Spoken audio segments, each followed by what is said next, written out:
Hello viewers, in this video I'll show you how to fix Facebook. You cannot view this chat right now problem in Facebook application.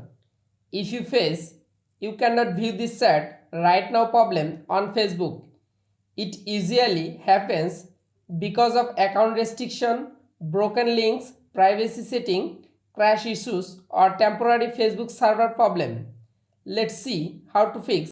Step 1. Long press or long tap in Facebook application. Go to apps info. Click on storage. Again click on clear data. Tap on clear cache data.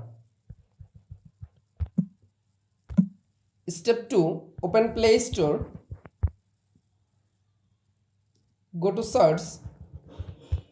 Search Facebook app.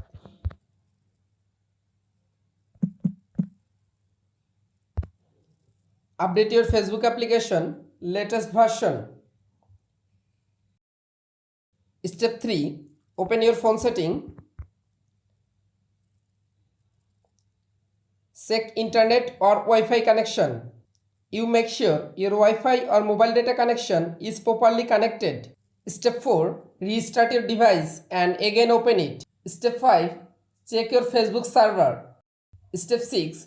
Check your Facebook account restriction problem. Again open your Facebook app. You can follow all of the steps to fix Facebook. You cannot view this chat right now problem solved. If this video helpful for you, please subscribe our channel and like this video.